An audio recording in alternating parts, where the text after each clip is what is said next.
Okay, so on our first Kick King Clubhouse podcast, we've got Steve Wilkinson from Loughborough Foxes. Hi, Steve. Hi.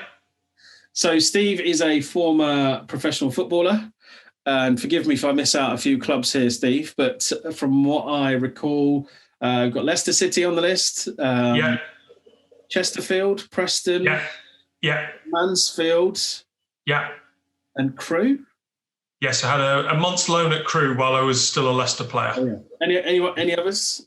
I had another sort of informal loan at Rochdale again while I was a young player at Leicester, and then finished my career playing for Kettering. But within that spell, I had a loan there with Spalding and quite locally as well with Shepshed. So that's nearly 22 years ago now, before I retired from the professional game. And is that how the Shepshed story started? A little bit.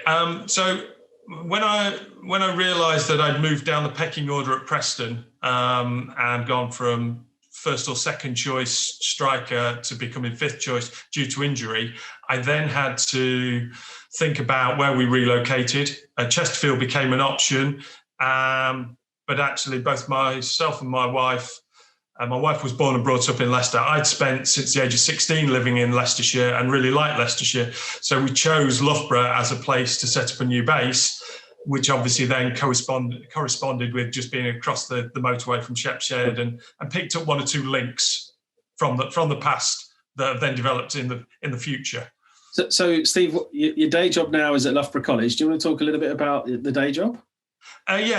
Primarily my role is as a teacher. I have a lot of time in the classroom. Well, normally in the classroom, more virtual at the moment. But actually, I'm also supporting a lot of elite athletes in sort of a mentoring welfare role, because some of those athletes are competing at really high levels. I've got some that are currently training and doing Olympic trials for this year in Tokyo, others who are doing and preparing for the Commonwealth Games next year in Birmingham. So I support them to balance their education, their transition from junior sport into adult sport, their transition through becoming elite performers and the challenges that faces, because trying to fit all that together around an education program is not easy. And I'm just there as a buffer with a bit of background knowledge to sport and elite sport and professional sport, but also an understanding of their education programs and how the calendars clash, and how there are some key points within the year where we may have quite challenging times for them and for me in that support role. Yeah, and you're also involved in Loughborough Foxes, which is a women's and girls football club. And that's now 20-something years, right? You've been involved in... 1999, the club was formed on the unfortunate death of Rachel Fox. She died at Delisle, and her parents, in her honour, set up a football club as her legacy, is the best way to put it. And they formed, because Rachel and her sister Kath were both keen footballers, they formed a club at that time called Shepshed Foxes, because it was primarily based in Shepshed. Right. And then round about late 2000, 2001, I then got involved. From the point of view, I took both of my daughters along because they wanted to play some team sport, and I took them along, and quite quickly, I think they realised that my professional sport background, my coaching experience, my educational experience meant they needed to get me involved in some way, shape or form, which is what I've done for the last 20 years and on a voluntary basis. And what's your role within the club? I'm director of football. Now that particular title in the professional game doesn't seem to have a huge amount of weight, but I know all my colleagues in a voluntary basis look to my sporting knowledge, my sporting experience, my current working experience in terms of working with elite athletes and working with elite coaches, all helps me do my role pretty well, I think. And Loughborough Foxes, if we talk a little bit about the leagues that the first team play and who the first team play against, I think it's pretty fair to say that a small town club is punching above its weight, right? Yeah. So, I mean, I initially got involved with my daughters playing, and my eldest daughter started at under 11, and I took that team right the way through to under 18. But then actually, I realised that I was going to be needed more with the first team, and some of these players at under 18 were transitioning into first team players. So I moved one of the assistant coaches to take over that under 18 team, and I took on the first team, and I really, really enjoyed the challenge, pitting my wits against other coaches in adult football rather than junior football. Right. And from what had been some good success when we first formed the women's team in 2005, then I inherited maybe at 2 tiers below where we are now, and then managed to take it up another tier. And then we're fortunate enough to win another promotion. But I realised at that point, my recruitment, my knowledge of a wider East Midlands recruitment, I needed somebody else to come in and take over. And rather than them support me, I wanted me to support them. And who's filled that role now? So at the moment, our first team coach is Izzy Martin. She's employed by the university in a women's football development role, and head coach there. But she came to us about 5 years ago as a level 2 coach developing in the game. And we've managed to form another team for her to coach. And as that's developed, so Izzy's developed and she's now in charge of the first team, and 5 coaches varying from A license to fully qualified physios. And she oversees that in her volunteer time as well, which is great. And it's Premier North, right? The league that the Premier North. Yeah. So yes, we come up against clubs that have a traditional football background and traditional male, either Premier League, Championship, or First Division teams. There's only us and Sheffield FC who are, if you want, non-professionally linked with a professional male team. I'm just looking at the list of clubs here: Hull, Middlesbrough, Burnley, Stoke, Forest, Sunderland, Derby, West Brom, and Huddersfield. So some fairly sizable names there. Yeah, and that's as you pointed out, that's us batting way above our average. Yeah. But we do have access to some really good players who want to come into Loughborough and study, and we've been fortunate enough for that. And what then happens is that actually the culture that we developed over a long period of time then attracts other players because they realise we're a good, strong volunteer organisation who will do our utmost within our limitations to make their experience as good as it can be. So let's the key topic for today, Steve, is culture and identity. If you go back to when you started out, 99, in that kind of first phase between 99 and 2000, what was it like then? What was the culture like, and what was the identity of the club? I suppose the biggest, out of the unfortunateness of Rachel's death, there was a huge amount of passion, but that passion just needed a little bit of guidance of how you then develop sport, because we got 2 teams at that point. I think it was under 14 and under 12. And as they progress, and my initial 2 or 3 years, all of a sudden those went from under 14 to under 16, and then they're transitioning into women's football because there wasn't under 17 and under 18 leagues at that point. So we were losing some players who were going on and playing adult football. Right? How do we put things in place to make sure we can retain those? Yeah. Or we keep the momentum of what's been built up moving forward. So straight away, right, we need to put something in at under 10 or under 11 to keep our legacy moving forward. And yeah, after 3 or 4 years, I was then approached by a good friend of mine who was just leaving university and university female football, and said, there's about 7 or 8 of us, Steve, who don't want to play university football. We all live in Loughborough. We want to stay in Loughborough. Can there be a Loughborough Foxes? Because we'd always been juniors. Can we have a Loughborough Foxes women's team? So we did some research. Some of those under 16s and 17s I was talking about were about to either go on to university, but actually that left another core of 6 or 7, and all of a sudden we've got 14 or 15 ready to form a women's team. Yeah, that's your squad, isn't it?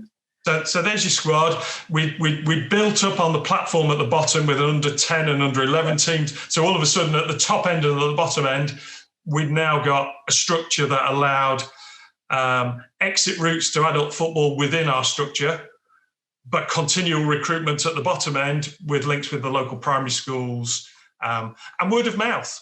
Yeah. Nobody can.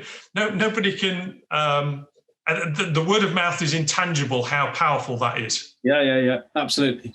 And so, almost kind of like in a startup phase, right? When the two teams, facilities were scratching around trying to find some facilities. Very much so. So we used what was Hindley's school in Shepshed.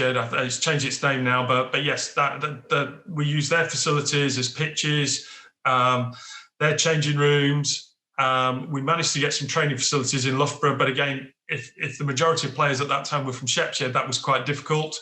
Right. But actually, slowly and steadily, we've helped and supported some of our key partners. So some of those key schools that we've worked with, we've applied for funding to help them with the pitches that in turn has helped us. We've been part of foundation bids for 3G facilities, and that has helped us as a club, but also helped our key partners in terms of their development. Yeah. And that's been one of the key things, I think, that's helped us create a really powerful culture, but also reinvest stuff into the community, not only on the playing side, but in our support role within the community. Yeah, I think that's something that's probably, there's a lot of clubs that we work with at Kit King in that early phase. And there's a lot of clubs that tend to try and do it alone rather than thinking about a partnership model.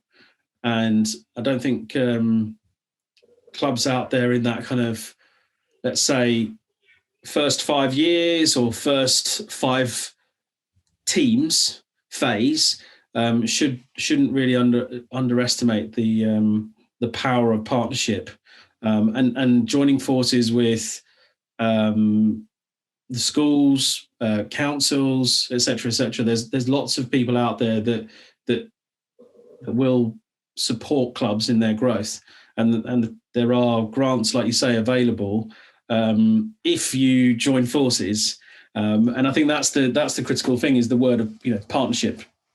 I think partnerships has been really important, but time to be able to speak to those partnerships and understand their processes and procedures, but also let them understand how we've wanted to work in that time, and then that becomes a more powerful tool for those grant providers and those funding providers, because they can see that's what they want to do, and it's supported by that other organisation. So the chances are that's going to be successful, and if it is successful, it makes you better the next time you apply for a grant, because your reputation is increased. Of course, yeah. And so, what was the identity of the club then at that point? So the identity primarily was we've got a women's team that was moving up through the leagues. We've got a junior team with strong structure. My view from a committee point of view at that point was we've got a lot of what I would call dads running this organisation, which is fantastic, because you've got a huge amount of knowledge, huge amount of enthusiasm. But I wanted to make the girls and women feel more safe and secure by adding additional support coaches. So if it was a dad running the team as the manager, he had a female coach on a Tuesday night and then on a Sunday for the game supporting him.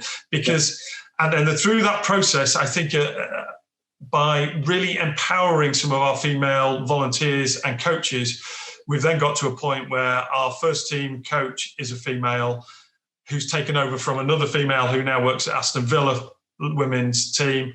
And within all our other organisations, so all our other teams, so at under 10, we have a female lead coach. At under 12, we have a female lead coach. At under 14, we have a female lead coach. And we've got parents supporting that. Yeah. But those role models now and the empowerment we've given them make our structure so much better moving forward. So identity at that point was, would it be fair to say that moving away from dads and daughters to a point where young athletes, you can't. I love the phrase, you can only be what you see. Yeah. And so having a role model in a coaching position or a managerial position, the young female athletes then don't feel so isolated. It's not just me and my dad. I've got someone that I can look up to being when I'm older. And was that? That very, very much the mindset? I think it was more how. If I talk to my daughters obviously on a regular basis, and I think my eldest daughter really enjoyed me being in charge of the team, but she also found it quite difficult with me being in charge of the team. Yeah, I'm so dad of 2 daughters here. That's something that already at 3 and 5, I'm starting to. It's not. Yeah, it's cool from a security point of view, but not cool from a fun perspective. And we will both be aware that we're put in difficult positions because sometimes you can be deemed as biased by over-selecting your own child or vice versa. But actually, I bet both of my 2 would tell you that actually, Dad, you weren't biased. Actually, you put us under more pressure. And I think at that point, when I having coached my eldest daughter's team for a long time, and then my youngest daughter then came through and played for me in full women's adult football, I realised that actually I'd been a male first team coach. I got 2 assistants with me who were both males, that we needed to find a different way to support the females within the team, whether that's my daughter or whether that's somebody else's daughter. So that then, I think that influenced me to try and influence all the different age groups and at senior level to try and make sure there was a willing parent involved, but also somebody quite neutral and a combination of male and female organising and structuring those training sessions to give approachability, to give more empathy, to give really, really guided views, but understanding the differences between male and female perceptions. What would, if you used to summarise them, if I'd say to you, in all these years of coaching and being involved in women's and girls football, what would you say kind of top 3 things were? What would be the big 3 differences? So I did coach in the men's game for a short while. Yeah. That is far much more. So I suppose one of the biggest differences I found was I had to change my use of language and really adapt my use of language. Yeah. In terms of severity? Yes. So things that I could say in a male dressing room, I certainly can't say in a female dressing room. And I really had to learn almost to develop my knowledge of language and develop my knowledge of phrases to help influence others without losing that, okay, so that's quite a difficult decision, but I've got to make that difficult decision with empathy and support. I can't make that difficult decision with ego-driven male, bluntness, egotistical approach. Yes. Yeah. That's one of,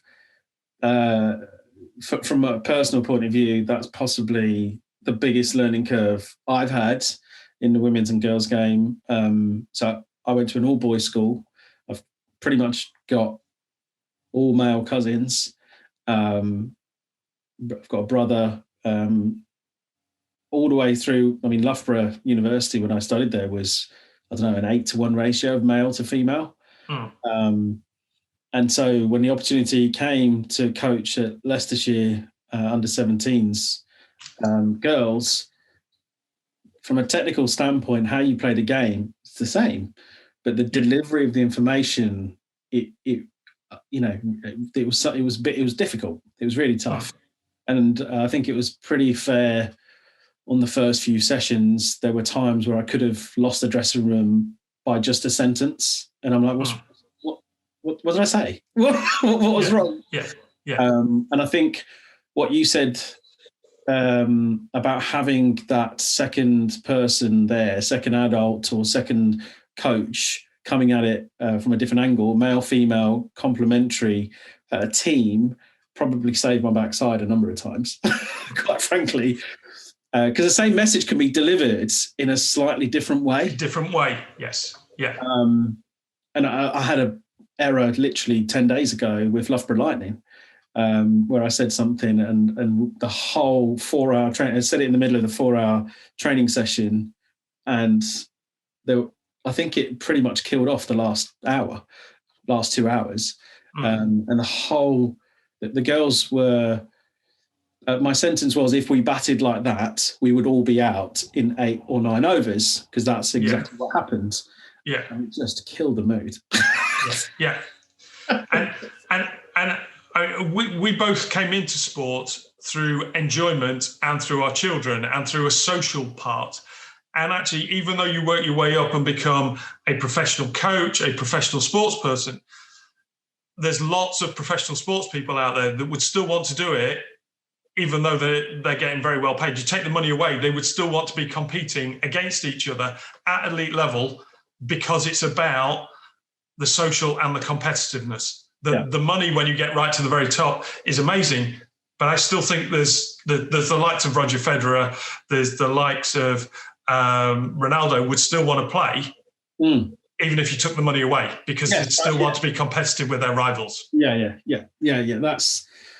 I think that's what makes a sports person, right? It's just the competitive nature. So kind of moving on from that then, when do you think the turning point, was there a key milestone that came in terms of the growth of the club? It feels like there's a couple of phases, almost like one phase up to 2005, almost another phase post 2005. Yeah. But I don't really know when that kind of moved on to what is right now, because there's an under 18s, 14s, 12s, 10s, Wildcats. Looks like three adult sections.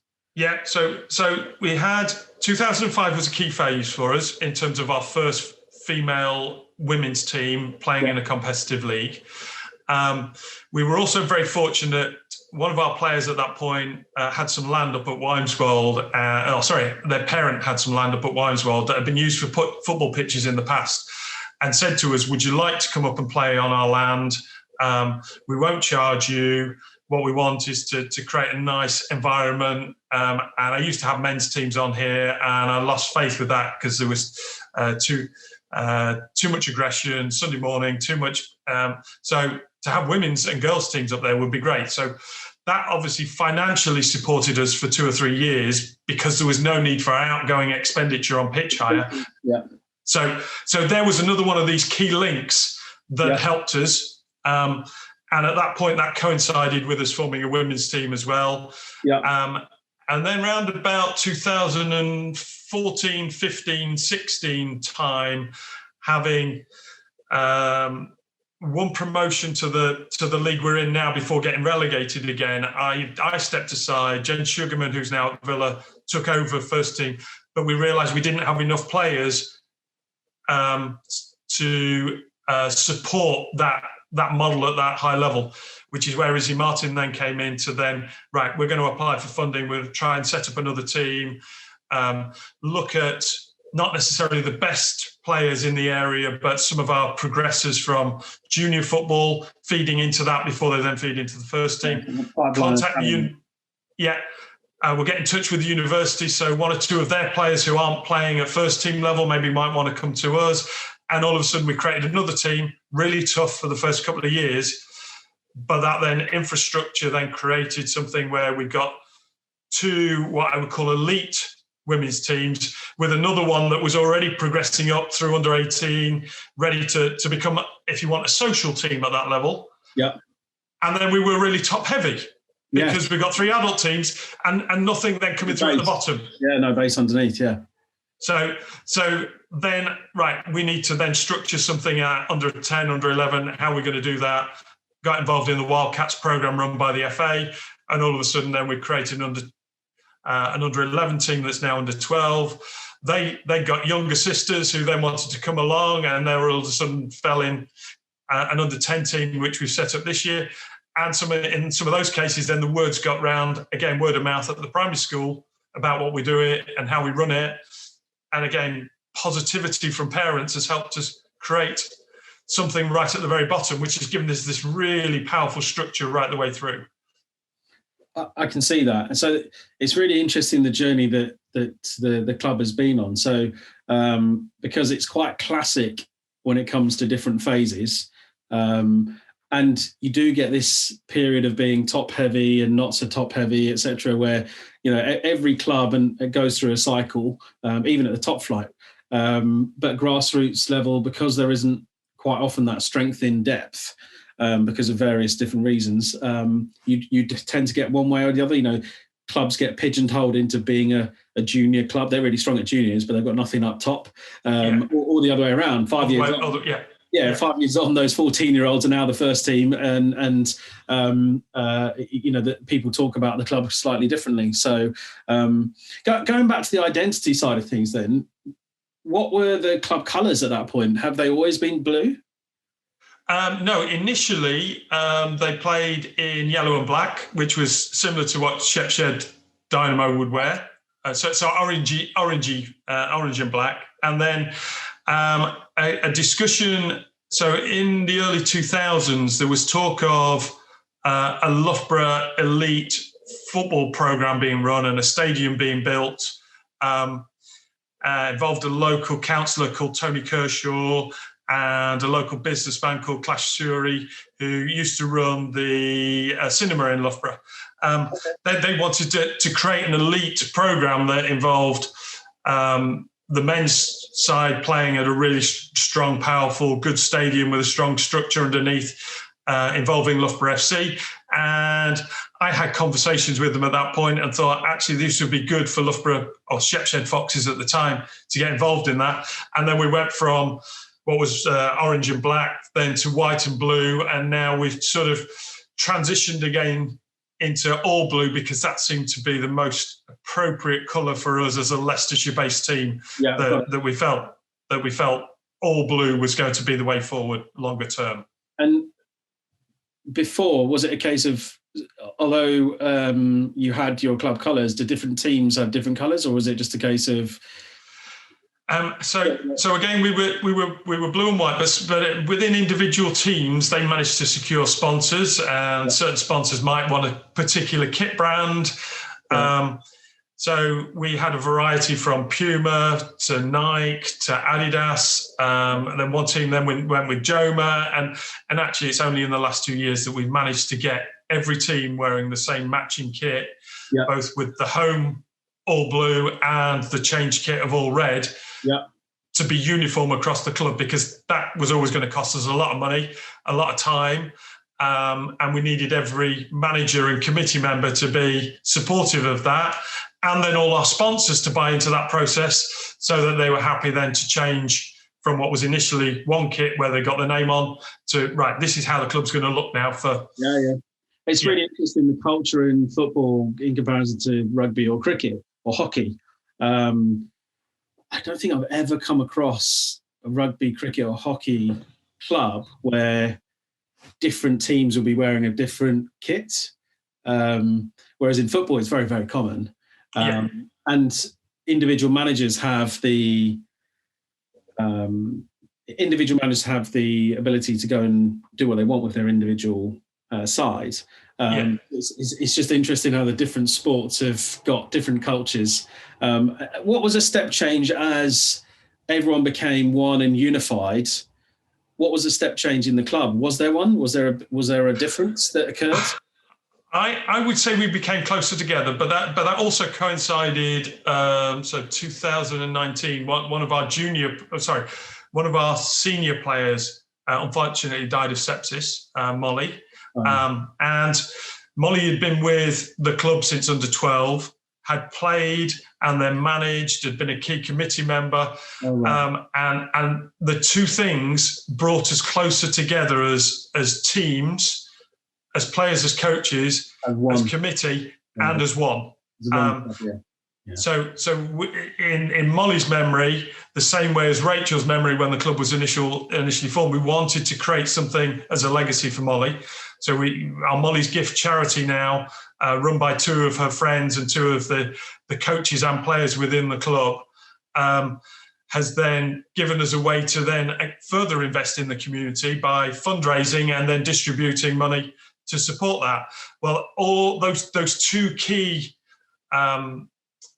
chapters in our life or as a club has helped influence us to make us much more powerful again as a unit and as one, and has been very, very influential in, right, where do we see ourselves as an organisation? So we are supplying a service on a voluntary basis to over 100 young players, to about 20 coaches, to between 15 and 20 committee members on a regular basis. And now we're also fundraising to help others within the local community and wider field as well. Yeah. Amazing. So what's the total headcount now? There's about 150 directly involved. Yeah. But actually, that when I say that doesn't include Woodbrook Vale, where we play our games, because obviously the school will have some involvement in that. Yeah. There will be parents and staff at the school who will know people who are involved in Foxes. Well, obviously, my links and some of my colleagues' links who work at Loughborough College and some of the students who are at the college are also part of that. And then obviously the university, which is obviously the best for sport in the world, is here on our doorstep and helps us in lots of other ways as well. Yeah. And so kind of fast forwarding to where we are now, looking out in February 21 with a load of snow, how has the pandemic impacted the club? What are the key kind of issues that have come out of this? So some of the challenges that we faced, obviously no training, and access to facilities has been limited because they're all run by organisations that are overseen by gyms or leisure centres, et cetera, et cetera. So that's created a problem for us. The level all our teams play at is not deemed as elite, so we can't actually train under government protocols and procedures. So we've tried to do online virtual activities. In terms of the Molly's Gift thing, over the last, so from January the 6th through to February the 6th, we ran the Molly's 600 challenge. So trying to get people to do 600 minutes of activity in January. That's great. That sounds. And that linked with Leicestershire and Rutland Sport as well, which was good. So we've had a leaderboard that's been updated, and we had over 150 participants in that over the month, and raised over £3,500. So that's also been fantastic. Again, a partnership there, right? Yeah, very much so.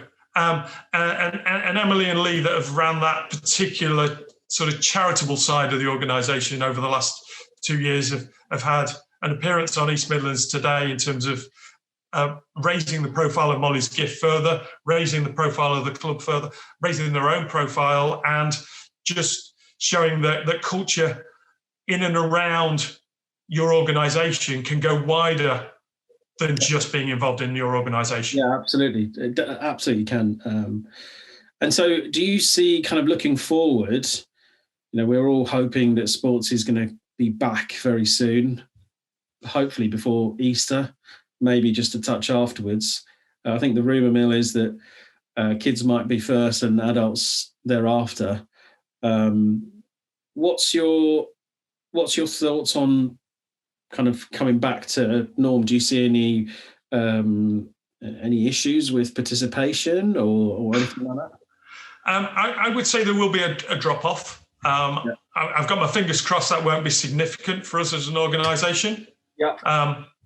But I'm also aware that we're doing our best in a virtual world to try and keep people as engaged as possible.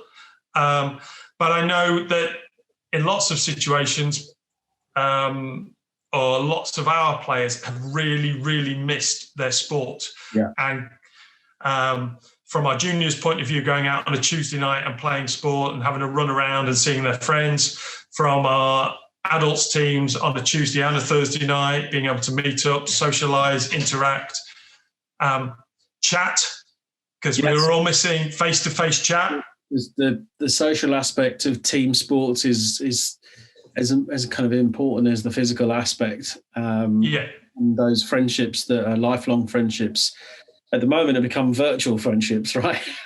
Yes.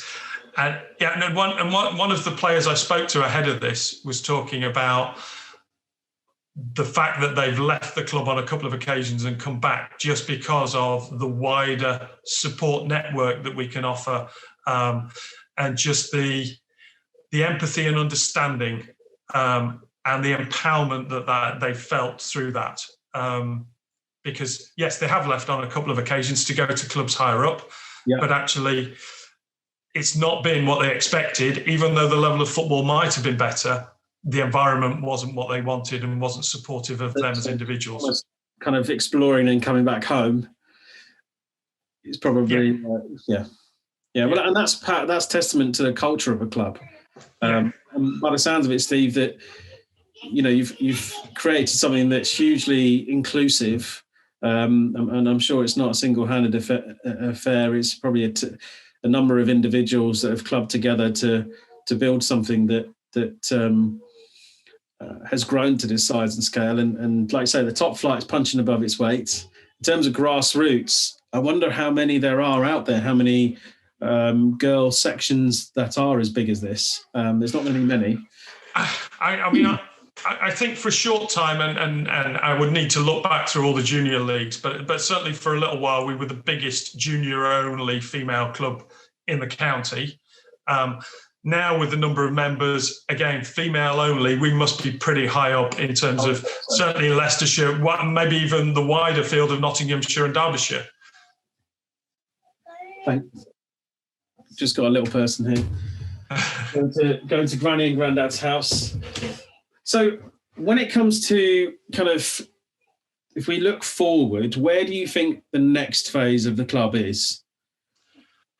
And we've talked about little transitions. So 99 when the club was initially formed, 2005, which was a key year, 2015 was also a key year. I think we're now on the back of the pandemic, and then moving forward, there's going to be a set of challenges. And with some of my students, I talk about 2 and 3 year cycles in terms of their development.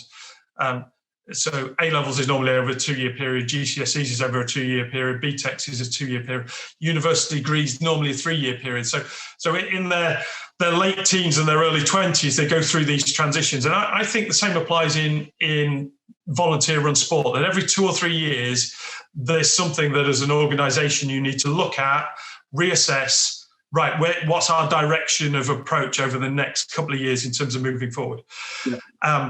One of the things we talked about prior to being uniform in our kit was having a big sponsor, and we managed to secure that 2 years ago, which was really nice. And that was a sponsor that went on all of the shirts for all of the teams, meant that we were all uniform in terms of our colours and our brand. In the last 6 months, our new marketing officer has completely revamped our website, made it look fantastic. And on the back of that, we now have interest from, I would say, a couple of key organisations, yourself included, in how we run, how we structure things.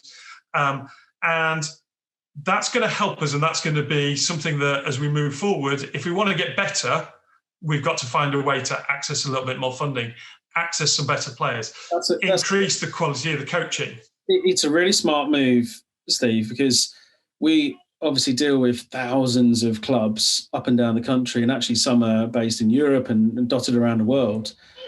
And what surprises me more than anything else in grassroots sports is how little importance still today in 2021 is given by clubs to digital presence.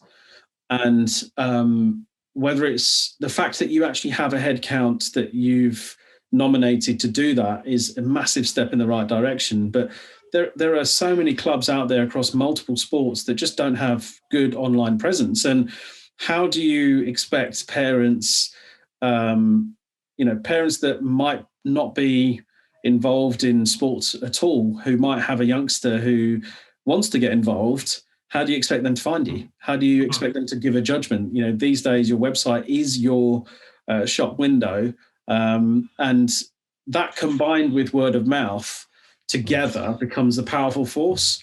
So kudos to you guys for actually upping your game of that, because it will definitely give rewards in the future. I know that over the last maybe 2 or 3 years, I would say we've played at social media. we've had things set up, but we've never really done it that well.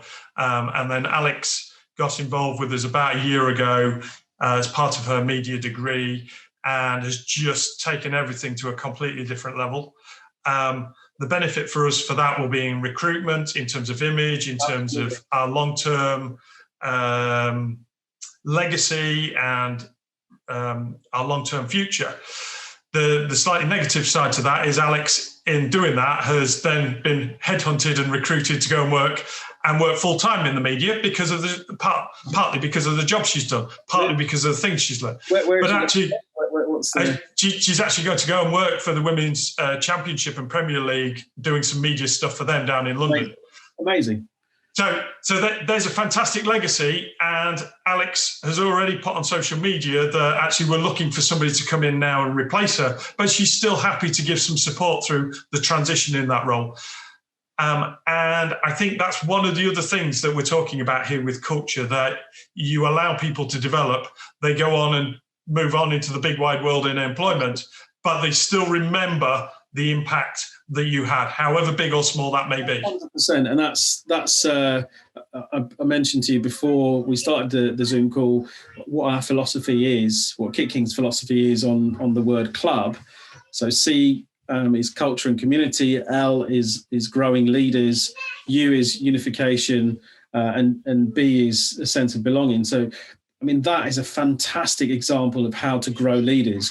I think we often focus a lot around, a leader on the pitch, but they're not only leaders like yourself that are role models, but that is a phenomenal story where someone has been given a clean piece of paper, they've gone ahead and volunteered and put their time and effort in, and that in itself has then landed them a job in an industry which, I'm sure she's going to be hugely passionate about going to work for. So, what a wonderful way of growing leaders. Yeah, and that's, if you want, that's one of the other important things that actually I didn't see happening within my involvement, but has happened directly or indirectly through my involvement, I don't know, but actually just that empowerment that we've given individuals has then allowed them to go on and work in a variety of different industries, but also makes me really proud of their involvement, however big or small that has been, but that we've had a part to play in that development. So, Steve, we'll look to wrap up. I wanted to ask you a question for, we've got lots of clubs starting up women's and girls sections. Have you got some tips and tricks to help them along their journey? I would say patience and support is two of the key words. Yeah. But having a mix of male and female in terms of your committee structure or your coaches is also really, really important. And make sure that everybody, I'm sure we've all seen the social media bit of the parish council meeting that was on last week, making sure that everybody sees eye to eye in terms of how there's one. So it's about growing the club. It's not about the individuals within that. And the first and primary thought, so your players, your organisation, your structure, how are we going to benefit everybody when we sit down? It's not about those individual egos, I think, is perhaps the best way to put it. Brilliant. Well, thank you very much, Steve. And hopefully we'll be speaking to you again in a few months' time when sport is back. Yeah, no problem. Really enjoyed it. Thank you very much. Thank you.